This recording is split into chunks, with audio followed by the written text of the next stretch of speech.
Telg C1. Hörverstehen. Teil 1. Sie hören die Meinungen von 8 Personen. Sie hören die Meinungen nur einmal. Entscheiden Sie beim Hören, welche Aussage A bis J zu welcher Person, Sprecherin, Sprecher 1 bis 8 passt.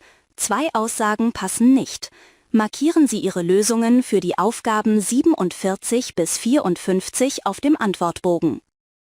Lesen Sie jetzt die Aussagen A bis J. Sie haben dazu 1 Minute Zeit.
Sprecher 1. Ich arbeite in der Personalabteilung eines mittelständischen IT-Unternehmens und kann aus der Praxis sagen, seit wir mit einer 4-Tage-Woche experimentieren, hat sich vor allem eines verändert: unsere Außenwirkung. Plötzlich gelten wir als modern, mutig und mitarbeiterorientiert. Das ist fürs Recruiting natürlich Gold wert. Ich merke aber auch, dass viele Betriebe das Thema sehr offensiv kommunizieren, noch bevor intern überhaupt geklärt ist, wie Prozesse, Erreichbarkeit oder Vertretungen geregelt werden sollen. Dann wird aus einer strukturellen Veränderung eher ein Werbeversprechen. Verstehen Sie mich nicht falsch, das Modell kann funktionieren. Aber wenn man es hauptsächlich einführt, um auf Karriereseiten und in Stellenanzeigen gut dazustehen, ist die Enttäuschung später programmiert, bei Führungskräften genauso wie bei Beschäftigten.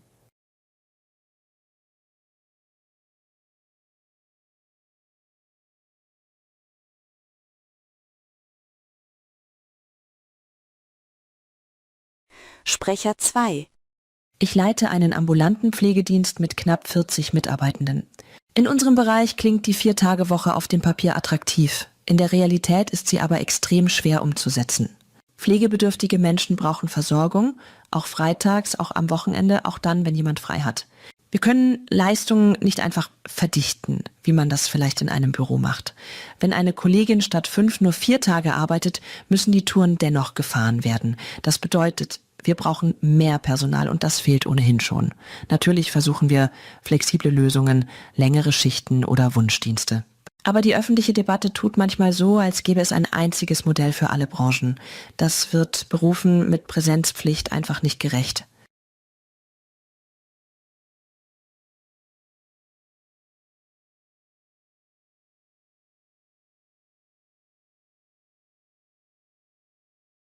Sprecher 3.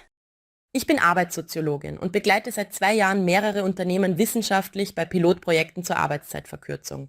Was mich an der Diskussion stört, ist weniger die Kontroverse als die Oberflächlichkeit. Wir haben inzwischen Daten zu Produktivität, Krankenstand, Fluktuation und subjektiver Belastung, nicht nur aus Einzelfällen, sondern aus systematisch erhobenen Vergleichsgruppen. Diese Ergebnisse sind nicht überall gleich, aber sie sind sehr wertvoll. In manchen Branchen zeigen sich klare Effekte, in anderen kaum. Genau deshalb sollte die Debatte stärker evidenzbasiert geführt werden. Statt ideologisch zu argumentieren, das rettet die Arbeitswelt oder das ruiniert den Standort, wäre es sinnvoller, politische und betriebliche Entscheidungen stärker an vorhandenen Studien auszurichten. Wir wissen heute deutlich mehr, als viele Talkshows vermuten lassen.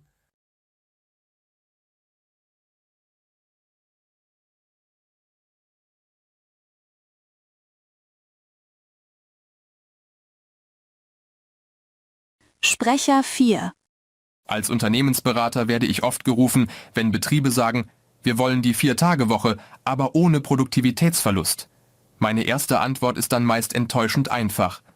Ein zusätzlicher freier Tag löst keine organisatorischen Probleme. Wenn Meetings zu lang sind, Zuständigkeiten unklar bleiben und Entscheidungen dauernd nach oben eskalieren, wird auch in 4 Tagen nicht besser gearbeitet. In gut funktionierenden Teams sehe ich dagegen echte Chancen. Dort gibt es klare Abläufe, transparente Prioritäten und Mitarbeitende, die Verantwortung übernehmen dürfen. Dann kann man Arbeit tatsächlich intelligenter verteilen. Viele Firmen unterschätzen also, dass die Arbeitszeitfrage in Wahrheit eine Führungs- und Prozessfrage ist. Wer nur an den Kalender geht, aber nicht an die Arbeitsorganisation, produziert Frust statt Entlastung.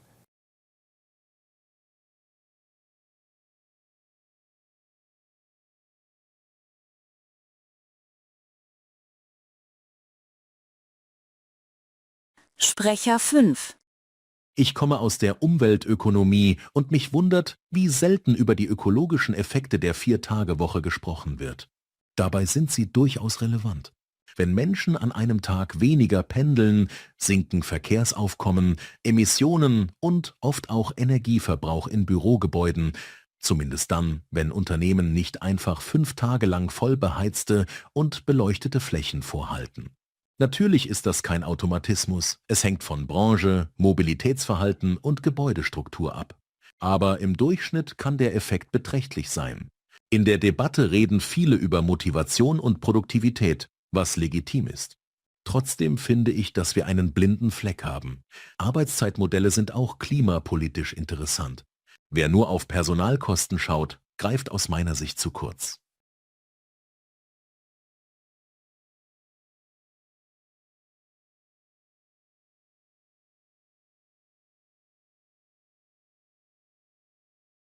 Sprecher 6. Ich habe 2 Kinder im Grundschulalter und pflege außerdem meine Mutter, die seit einem Schlaganfall Hilfe im Alltag braucht. Für mich ist die 4-Tage-Woche nicht zuerst eine Frage von Lifestyle oder Work-Life-Balance, sondern von Planbarkeit. Ein verlässlicher, freier Tag pro Woche macht einen enormen Unterschied. Arzttermine organisieren, Formulare erledigen, mit der Schule sprechen, meine Mutter zur Therapie begleiten, all das muss sonst irgendwie zwischen Arbeitsbeginn und Ladenschluss passen. Und genau dieses Organisieren im Minutentakt macht auf Dauer fertig.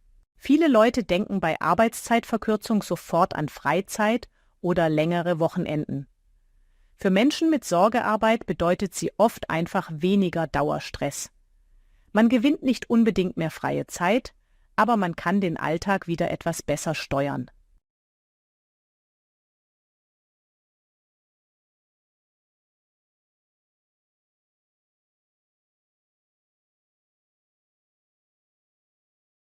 Sprecher 7.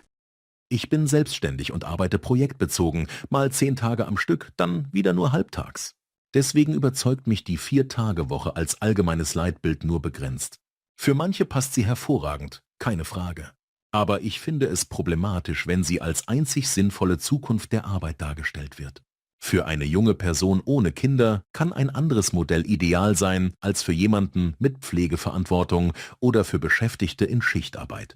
Aus meiner Sicht brauchen wir weniger starre Symbole und mehr echte Flexibilität. Jahresarbeitszeit, variable Wochenrhythmen, temporäre Entlastungsphasen, individuelle Lösungen je nach Lebenssituation. Sonst ersetzen wir nur ein starres System durch ein anderes. Die zentrale Frage ist doch nicht 4 oder 5 Tage, sondern wie passt Arbeit zu einem realen Leben?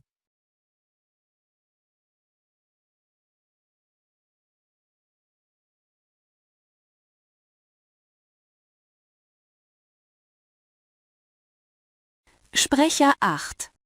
Ich vertrete in unserem Unternehmen den Betriebsrat und wir haben die 4-Tage-Woche in 2 Abteilungen getestet. Das Feedback war anfangs euphorisch. Verständlich. Nach ein paar Monaten wurde das Bild differenzierter. Einige Beschäftigte berichteten, dass sie am freien Tag zwar offiziell nicht arbeiten, aber kurz Mails lesen, in Chats reagieren oder Unterlagen vorbereiten. Besonders problematisch ist das bei Führungskräften und in Projektteams mit internationaler Zusammenarbeit. Dann verschiebt sich die Arbeit unsichtbar in den freien Tag Und die versprochene Erholung findet nur teilweise statt. Das heißt nicht, dass das Modell schlecht ist. Aber man muss Erreichbarkeit klar regeln, sonst entsteht eine Scheinentlastung. Auf dem Papier hat man frei, praktisch bleibt man gedanklich und digital im Job.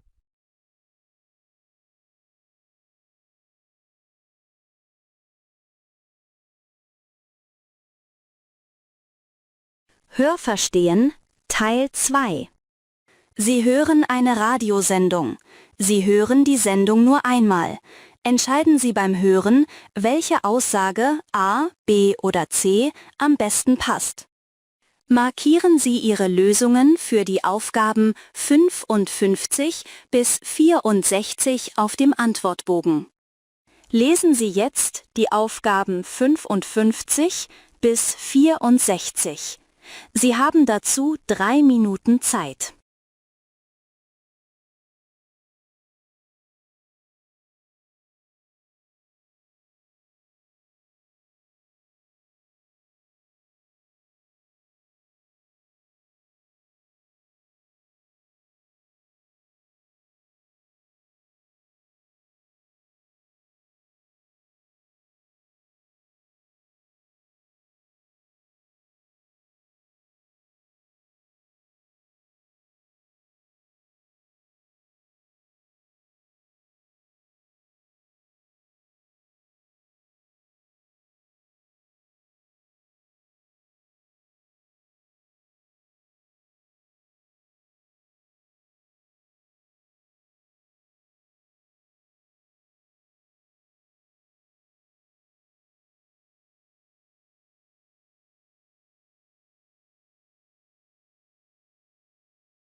Willkommen zurück bei Alltag und Arbeit im Kulturradio.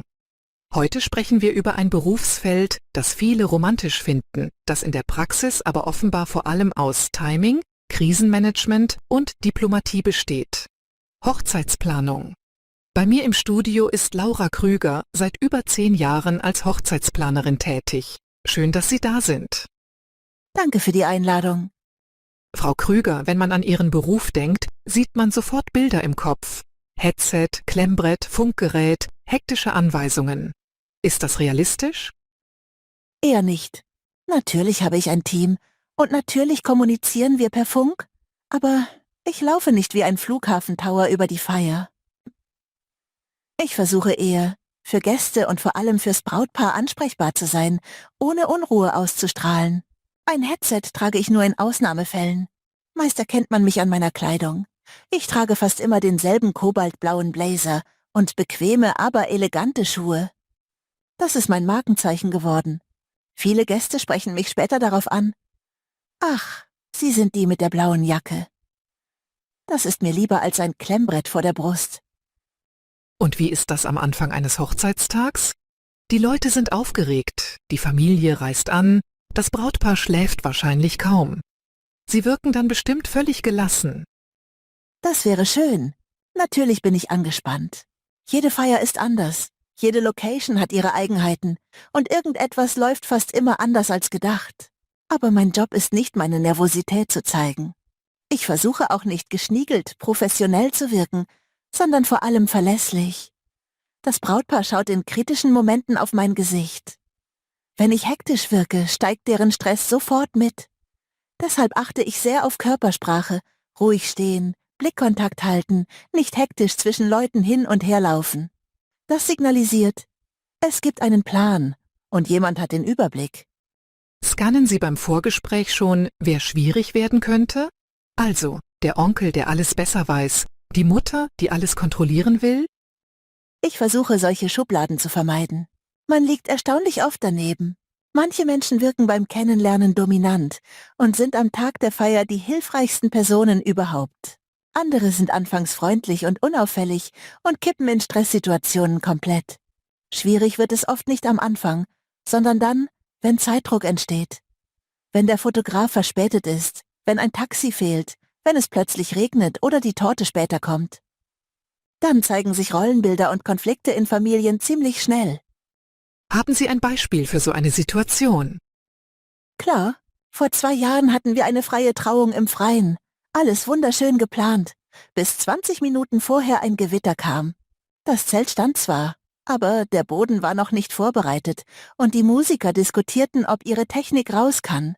In solchen Momenten hilft nicht nur Organisation, sondern manchmal tatsächlich eine kleine Inszenierung.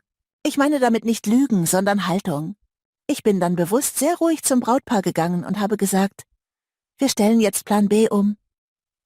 Sie haben 5 Minuten, dann ist alles bereit. Tatsächlich brauchten wir eher 8 bis 9 Minuten, aber diese Formulierung hat ihnen Sicherheit gegeben. Hätte ich gesagt, es ist kompliziert, wir wissen noch nicht genau, wäre Panik ausgebrochen. Also doch ein bisschen Schauspielerei. In einem gewissen Sinn ja. Man spielt Ruhe vor, damit echte Ruhe entstehen kann. Das gehört dazu. Kommen wir zu einem Klassiker. Beschwerden. Man hört oft, auf Feiern werde ständig gemeckert. Über Musik, Sitzordnung, Essen. Stimmt das? Es wird weniger gemeckert, als viele denken. Aber wenn Beschwerden kommen, dann häufig zum Essen.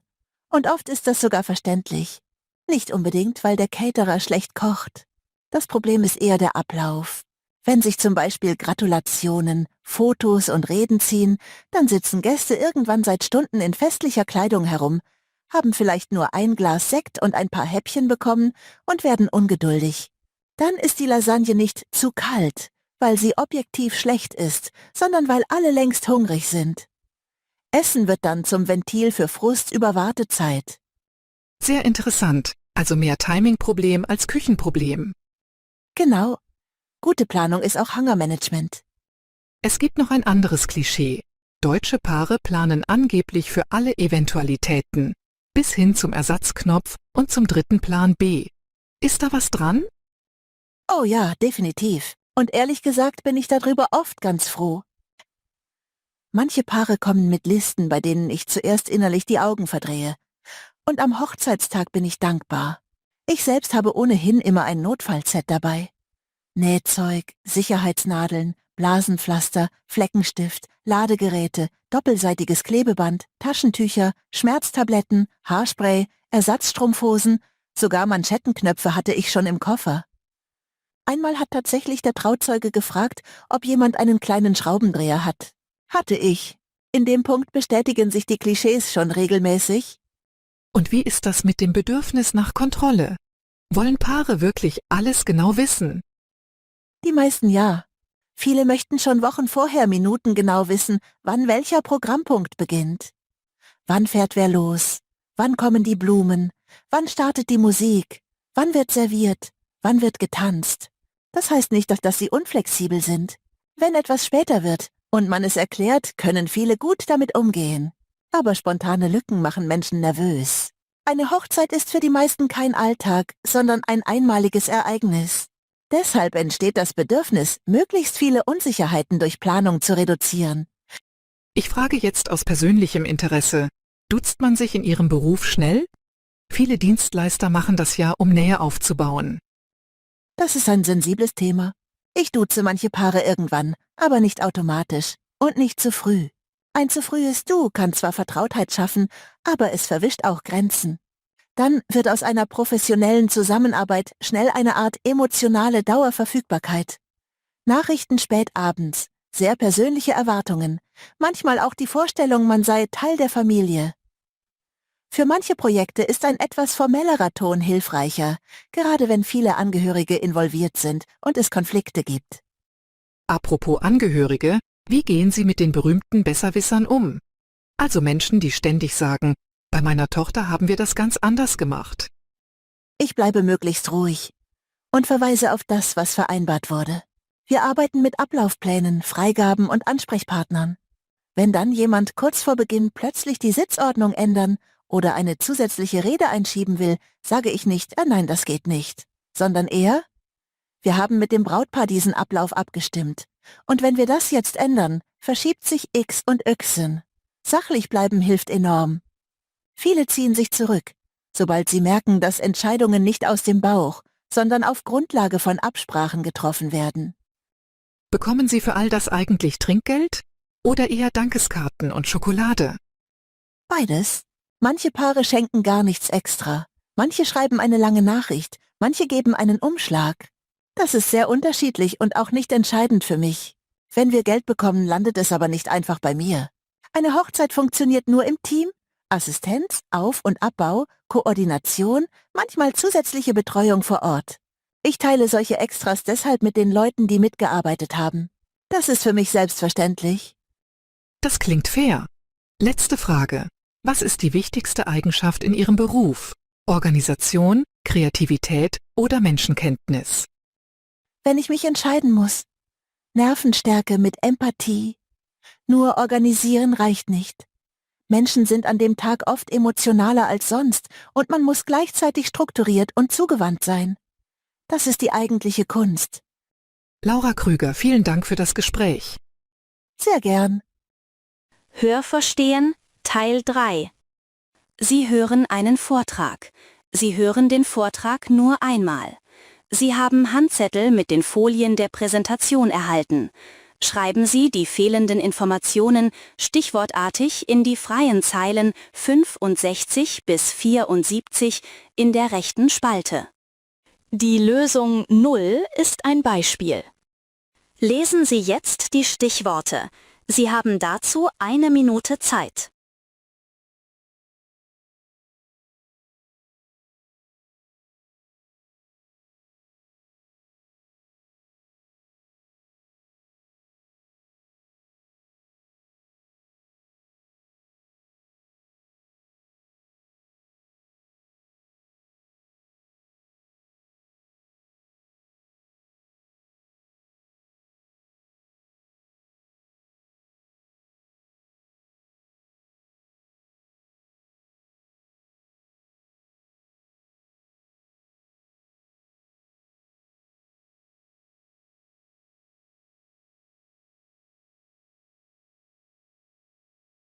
Meine Damen und Herren, herzlich willkommen zu unserer Vortragsreihe Gesund arbeiten. Viele Menschen verbringen inzwischen einen großen Teil ihres Arbeitstags zu Hause, am Esstisch, im Arbeitszimmer oder manchmal auch mit dem Laptop auf dem Sofa. Das wirkt bequem, führt aber nicht selten zu Verspannungen, Kopfschmerzen oder Konzentrationsproblemen. Unser heutiger Gast ist Arbeitsmediziner und berät Unternehmen zum Thema Ergonomie. Ich freue mich sehr, Dr. Jan Feldmann zu begrüßen. Sein Thema heute lautet ergonomisch arbeiten zu Hause. Herzlich willkommen, Herr Dr. Feldmann. Vielen Dank. Guten Abend, meine Damen und Herren. Ich freue mich, dass Sie da sind. Wenn ich über Ergonomie im Homeoffice spreche, beginne ich gern mit einem Beispiel aus der Praxis. Eine Klientin von mir, nennen wir sie Frau Özdemir, arbeitete fast 2 Jahre lang täglich am Küchentisch. Sie sagte anfangs, das geht schon, ich sitze ja nur am Laptop. Tatsächlich entwickelte sie mit der Zeit starke Nackenverspannungen, häufige Kopfschmerzen und hatte ab dem frühen Nachmittag Mühe, sich zu konzentrieren. Wir haben dann keine teure Komplettlösung gekauft, sondern zunächst nur 3 Dinge verändert: die Bildschirmhöhe, die Sitzposition und den Rhythmus ihrer Pausen. Nach wenigen Wochen berichtete sie, dass die Schmerzen deutlich nachgelassen hätten und sie am Nachmittag länger konzentriert arbeiten könne. Das ist mir wichtig. Kleine Veränderungen können eine große Wirkung haben. Ergonomie wird oft missverstanden. Viele denken sofort an einen teuren Bürostuhl. Der kann sinnvoll sein, aber Ergonomie ist mehr als ein Möbelstück. Im Kern geht es darum, den Arbeitsplatz an den Menschen anzupassen, nicht umgekehrt. Dabei unterscheiden wir vereinfacht gesagt zwischen statischer und dynamischer Belastung.